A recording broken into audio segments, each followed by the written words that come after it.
They say marketing is a madman's game. So now we turn it over to the Marketing Madman with Nick Constantino and Trip Job on Extra 106.3 FM. Happy Saturday. Welcome to the Marketing Madmen. Trip Job and Nick Constantino here live from the Battery. And we're going back to school. Yeah, we are. Yeah, it's going to be fun. It's been a while, but it'll be fun. Trip, let me ask you a question. Do you think I was a good student? I'm throwing you off guard with this. What do you think Nick was like in school? I was going to say student or grades. So two different things. Oh, I'll let you pick which one you want to go with. All right. I got excellent grades. I was a 4.3 GPA in high school, but I was a terrible student. Yeah. I hated school. I didn't like going. I got straight A's. I came up. Oh no, I can't say what I actually did before school every day because that's not allowed anymore. But I was not a big fan. So luckily, we are here with Dr. Shah, who actually has to be a fan of school if he's been doing it around it this long. And you know what I'm most excited about is, look, we talk about marketing. We're always talking in the rear view or the current. We try to get talks about the future, but it's so damn uncertain. However, if we're talking about what we're teaching students in college and curriculum now, that's got to be a pretty good idea of what's coming up. So, Dr. Shah, how are you, sir? Doing very good, and thanks for having me here.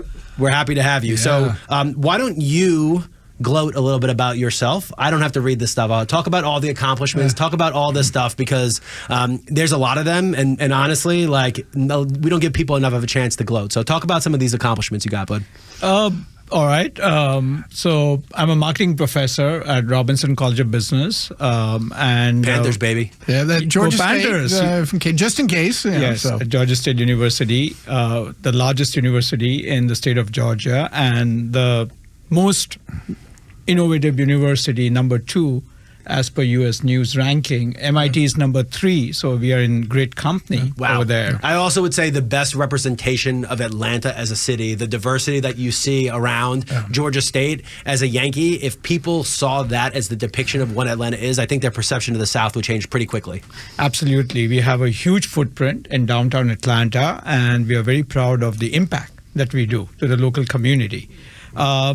At Georgia State, I wear multiple hats. So I run the Marketing Roundtable, which is basically a group of CMOs from some of the best companies based in Atlanta. Think UPS, Home Depot, Delta Airlines, Georgia Pacific, Chick-fil-A, Braves, and so on and on.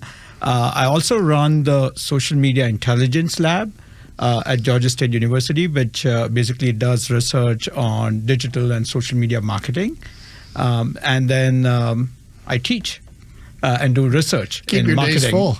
Yes, I am gainfully employed, I think. Yeah. That's the way to put it. And there's other stuff on here. You've been featured in the Journal of Marketing Research, Harvard Business Review, some of the big names. You've got awards. So put it this way, this is the right guy to talk to.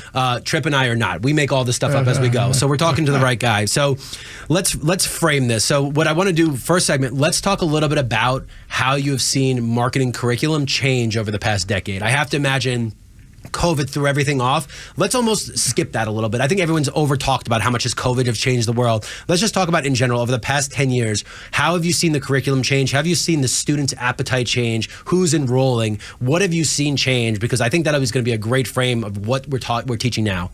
Right. Okay. So first of all, marketing is fundamental, right, to any company, be it B2B, B2C, nonprofit, government agencies. I think any person, you have to market yourself, right? It's just part of life. Absolutely, right? So let's get that out of the way, because many times I hear companies say, we don't spend any money on marketing, and what they really mean is advertisement. But that's just a subset, right, of what marketing does. Yeah, PR is marketing these days. HR is marketing, internal product. I mean, that's the piece, and that's where I grew up. Is Nick knows, is in the product side of things, and again, I also grew up on Phil Kotler, right? And so those, I don't know if his books are still there. One of the highlights of my later executive education was actually taking a couple of courses from him up at Kellogg. So, so I'm curious how that's all changed. The filter we have to put on Trip to make him look so attractive. That's marketing. You got to change the appearance to market. So carry on. Well, Phil Kotler is very much there, and his books are still the gold standard, as when it comes to textbooks or marketing 101.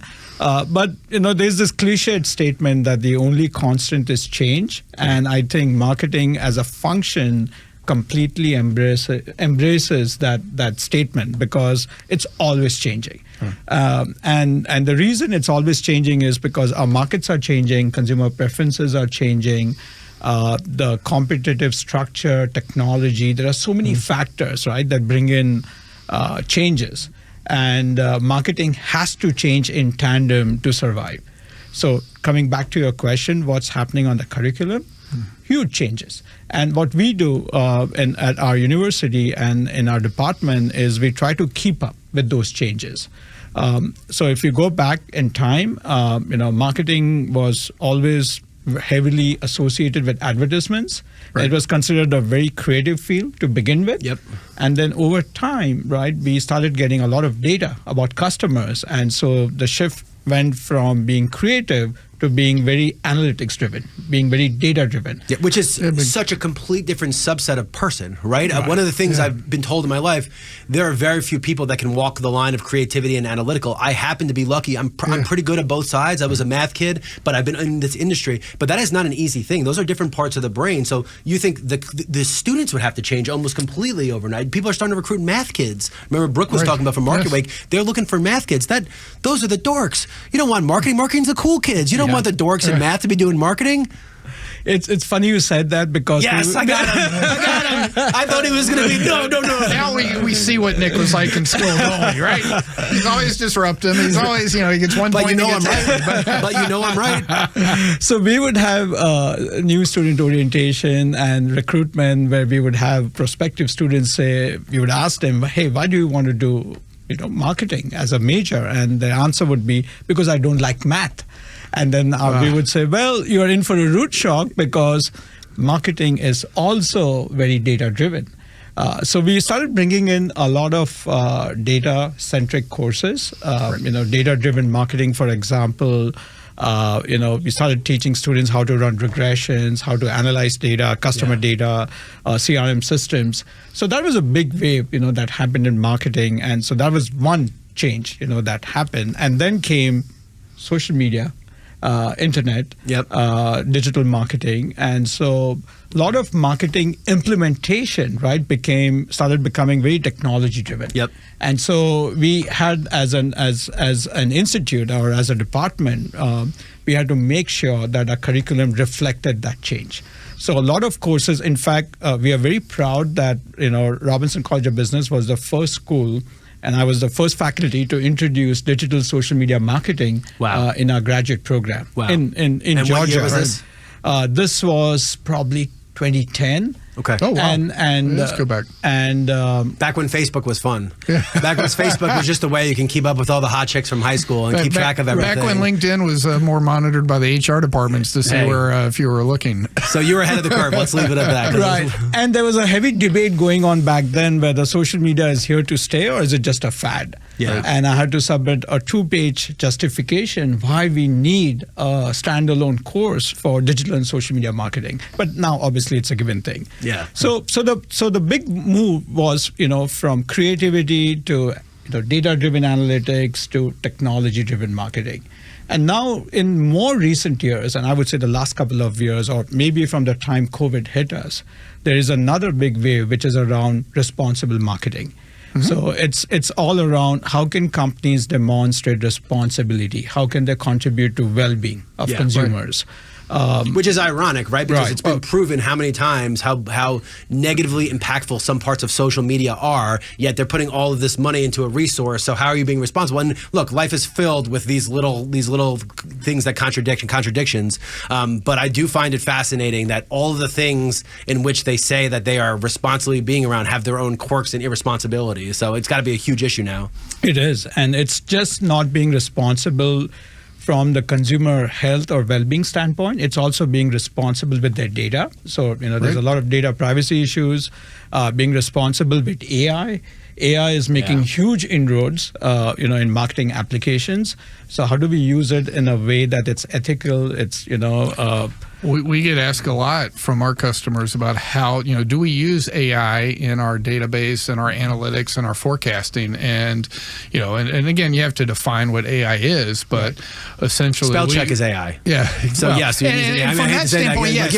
But when we get into the true research of the database that our subscribers are paying for, we don't. Right. And that's important to them, and it's important to us that there is that. I mean, we're in a very niche market, but that finite data quality, and it's not just something that it can be scraped, so to speak, off the web. Yeah. And as we speak, right, the AI implementation, the rate at which it is happening, it's outpacing regulation.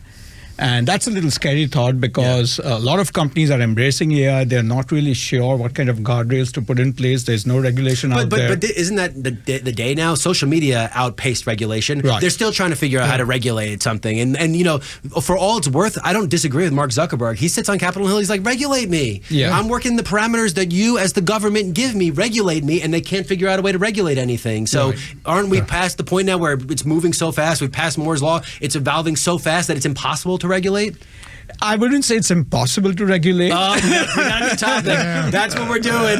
Dr. Shah is going on the political thing. Segment 3, he's making all the ways we're regulating it. We got a segment. Good. If you take a look at Europe, right, they are always, few steps to several steps ahead of US when it comes to regulation. Yeah, but that's why they have no companies that are making any of this stuff either, right? There's no companies making AI or making social media there, so it's easier to regulate it. But Europe, and we're dealing with this in a couple of areas right now, especially with the biofuels and things like that, but and the net zero, Europe will set mandates where the US creates incentives. And that's a totally different is how corporate America reacts to that. Correct. Right. And so it's the carrot versus the stick, and Europe uses the stick. Yes. And I mean, there are two sides to it, right? Yeah. There's also the side around innovation. How can regulation, curb innovation? So, but that's a totally different tangent.